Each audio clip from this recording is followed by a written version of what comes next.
histoire vient du fin fond de mon enfance. Un décor, la Kabylie. Toile de fond, il y a une maison dans laquelle il y a un petit garçon et une dame qui était en train de battre du lait, vous savez, du lait qu'elle a mis dans une calebasse, dans l'espoir de sortir une belle petite motte de beurre pour les enfants. Et du petit. Le garçon devait avoir 4-5 ans, bien plus. Donc il voyait sa maman, tout en faisant son travail, chanter, beaucoup parler, soupirer, esquisser un sourire. Ce qu'il y avait de curieux, c'est qu'elle rythmait aussi les choses qu'elle chantait ou qu'elle disait avec le rythme qu'elle imprimait à son instrument. Et ça l'a un peu étonné parce qu'il ne comprenait pas ce qui se passait. Et bien sûr, ayant grandi, ayant enregistré ses sons, ses vibrations, ses humeurs, ses couleurs, il s'est rendu compte alors qu'elle faisait que se confier à son instrument, probablement parce qu'à l'époque, elle ne devait pas avoir d'autres interlocuteurs valables. Et à travers ce qu'il en a saisi, en tout cas, il voyait défiler le quotidien d'une femme, chez nous, avec ses choix, ses peines. Une femme dont la vie est difficile, subissant la loi du mal, la loi du milieu. D'autant plus que le papa n'étant pas là, ça rajoutait encore du drame à la chose. Nous étions à la fin de la guerre d'Algérie. Et c'est là où ce garçon, c'est-à-dire moi, a compris quelque chose de capital.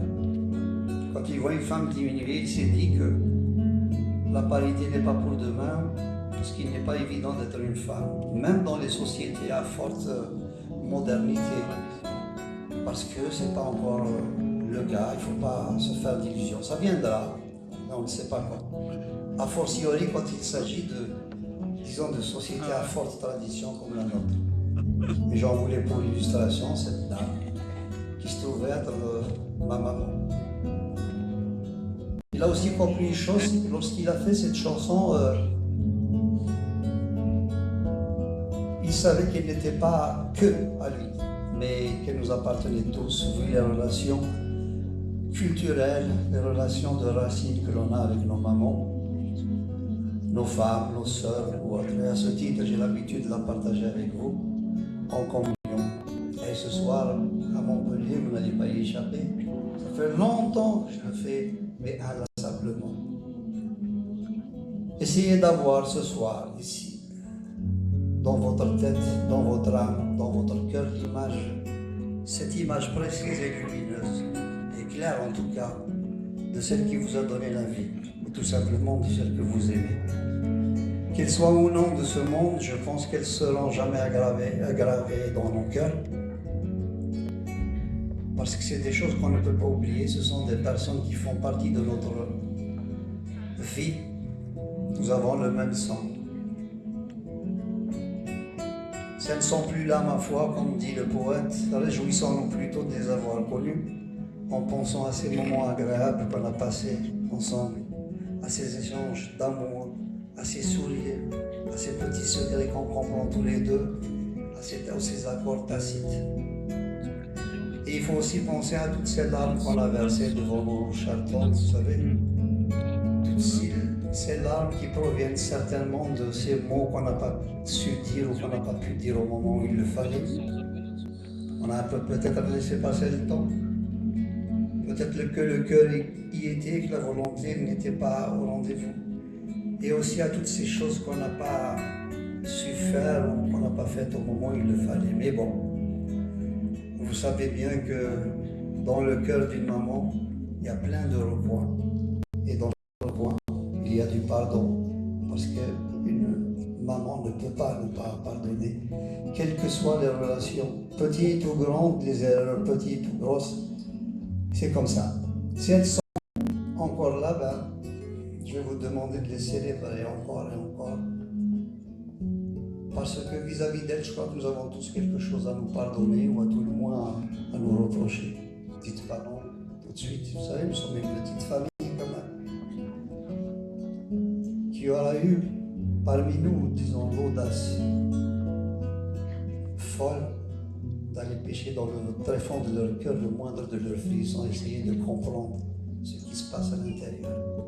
Si c'est le temps d'une chanson au moins, de les voir en maman allaiteuse ou couveuse parce que tradition oblige, mais laisser la place à une femme, tout simplement, avec ses amours fragiles, improbables,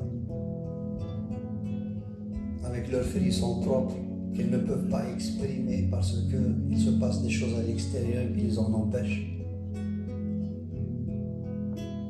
Et avec votre permission, cette femme qui est la nôtre, on lui associera des millions et des millions de femmes qui sont restées là-bas de l'autre côté de la mer, simplement parce que je pense qu'elles n'ont pas l'occasion de vivre des moments comme ceux que nous vivons ce soir. J'aimerais que l'on pense à elles fortement, de telle façon à ce qu'il n'y ait ni Français, ni Algériens, ni Tunisiens, ni Marocains, ni Africains de quelque pays que ce soit, mais des centaines et des centaines de cœurs qui sont là, les uns à côté des autres, prêts à sortir ce qu'ils ont de bien en amour, en émotion, en amitié, en affection, et que de cette concentration forte, on puisse imaginer naître une sphère d'énergie émanée de nous, qui ira monter vers le ciel, qui traversera la mer, qui leur passera notre salut, et surtout qui s'éparpillera en millions et en millions de petits morceaux, chaque petit morceau étant un tout petit peu de baume dans leur cœur qui en a bien besoin.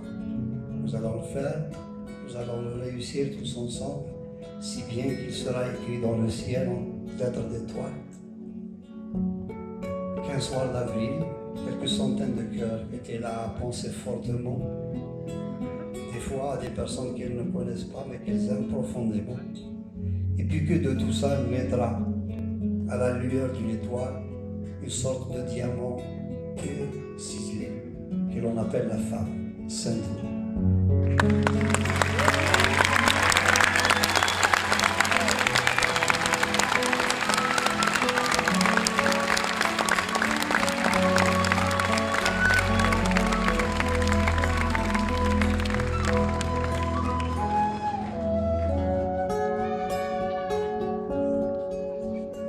الصندوق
Amen.